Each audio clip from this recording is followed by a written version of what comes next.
welcome back once again. And as we all know, that President Abdel Fattah al-Sisi have concluded his visit to, or his European tour, and especially to Ireland, where he had a meeting with the Irish President Michel Higgins. And actually, this visit marked the final stop of his European tour that also included Denmark and Norway. Very delighted to be having with us live here in the studio Dr. Walid Kamal, and he is an international business consultant and UN observer COP29. Good morning, Dr. Walid. Good morning. If you'd like to talk to us about the importance of President's visit to Europe, or his European tour, it included important stops at Ireland, also Denmark and also Norway. That was finalized by his visit to Ireland. How do you read the European tour taken by the President, especially at this timing? Firstly, very good morning, and we would like to thank you and Nile TV family for the invitation. Also, all greeting for our diplomacy in North Europe, the diplomatic mission for Egypt in North Europe, for their support for this week historical visit. The importance in both sides of keeping Egypt economy in progress by highly economy diplomacy relations with some disengaged, from my point of view, disengaged countries. Disengaged means they have not in long time in very expected business relation, or disengaged from attending and supporting Egypt in Middle East. This historical visit represents how far the Egyptian presidency looking after joining the North Europe area in our current situation in Middle East. Also, we need to take all supporters together to stabilize the current situation in Middle East. So there is a lot of business relation in upcoming, especially in these countries, Scandinavian countries. They also in advanced process, or they also have a good progress in climate change and renewable energy business, and they also have co-counter trade exchange. So we hopefully follow up what had been signed in the Memorandum of Understanding to keep progress and upgrading the relation in both economic, social and political support. Right. You have raised a very important point, which is the Egyptian-European partnership, which is very important at this stage. Increasing investment opportunities, encouraging more trade and Egyptian-European partnership and trade exchange.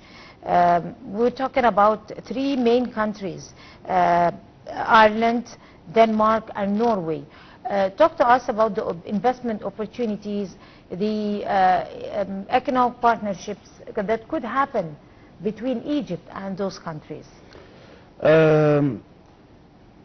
Very important to mention that no economic progress without national security, stabilization in the area and in both two countries. So we should focus first how the political agreement how will be made, because if any in current situation, in current conflict in Middle East and in Red Sea area, if any turbulence, and this is a very important presidency margin, which I have read during the visit, in my point of view, that if there is no security in the area, economic will be affected. For example, the president, Mr. President Abdel Fattah al-Sisi, he was interested to meet himself some companies in these countries, like he met one of the, when he met with Maersk as one of the largest shipping lines company,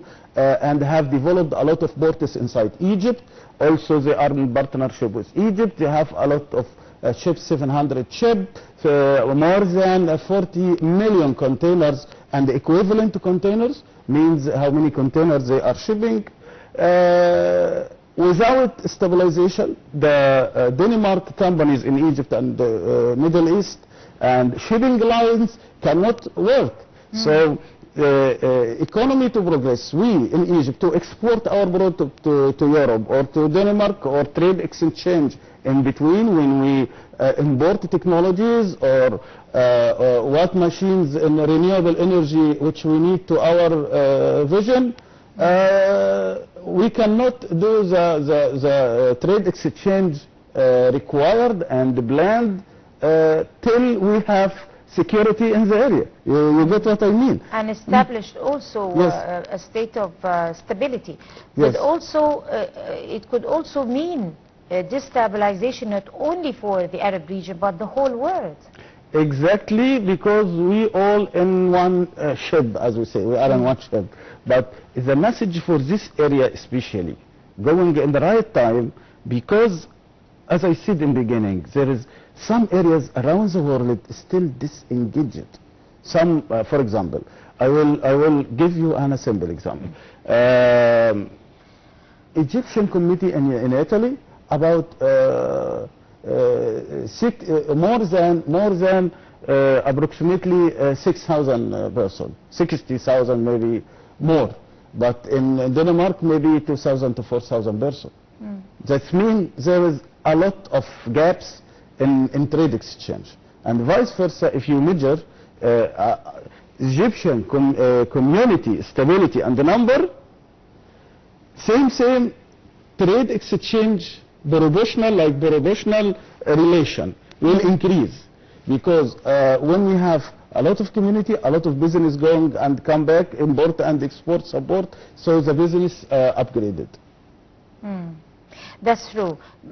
Talking about communities, Egyptian communities worldwide, in Europe and probably other Arab countries, but talking about European countries and Egyptian communities, how can energies and capabilities of Egyptian communities there integrate with the state's directions? I mean, collaborate and work as a driving force for reviving the Egyptian market there, fortifying the Egyptian economy, creating more opportunities for European-Egyptian partnerships right from where they are.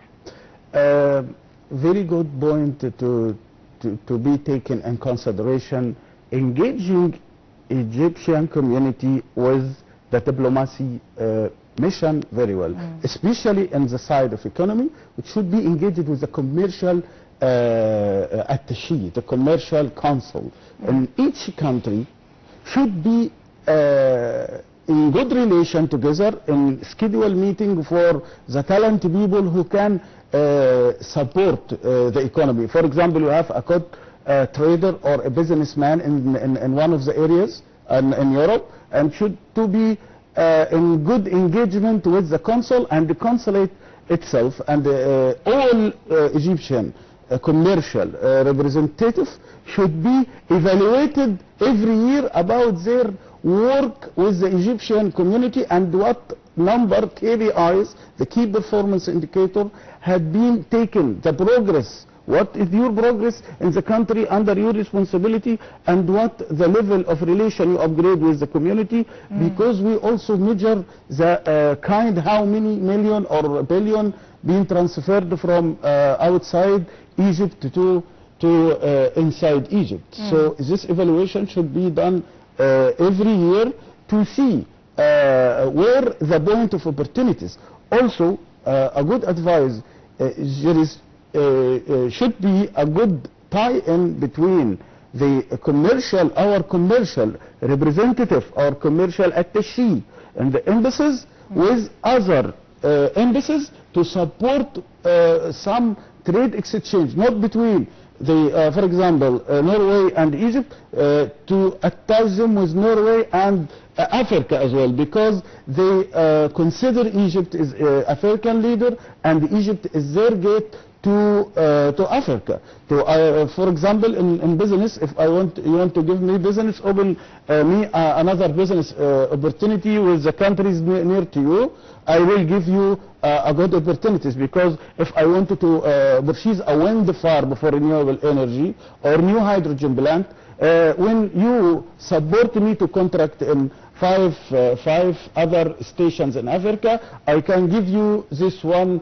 with a good discount. This is will reflect it to saving a lot of millions. This is very important to a commercial attaches member to support the community and support the international business relation between Egypt, Africa, and the European companies. They have technologies to Africa, because also we are in one ship, because the climate and the current situation, the current security, the current anti-terrorism memorandum is one unofficial immigration. Egypt playing a very important role. This also affect the overall political and economic relation. Right, but also the President signed or witnessed the signing of a number of agreements in various domains. Talk to us about it and the importance of those agreements. In this situation, we an upgrading level with the scope of these three countries. For example, in Norway, in the last 2 years, in Norway, if you review the export data, according to Egyptian Development Authority for Export, the number of millions exported approximately $120 million only, $120 million only to Norway. While there is a lot of opportunity investment for oil and gas, and they are advanced in this progress, there is a lot of investment we can do. If you review some kind of product in Egypt, we only export 1 container to Norway, but for Moscow or Russian, we do expect more than 1,000 containers per year. So this memorandum of understanding strengthens the educational partnership, the economic partnership, the partnerships also in culture and social activities. By this, we come to the end of this edition of the Breakfast Show. Many thanks to our prominent guest in the studio live here with us, Dr. Walid Kamal. Thank you very much, Dr. Walid. Thank you so much. You are an international business consultant, and you're also UN observer for COP29. Many thanks to all of you. Very delighted to have you in our company until 10 a.m. this morning. And until we see you again tomorrow morning, that's a goodbye.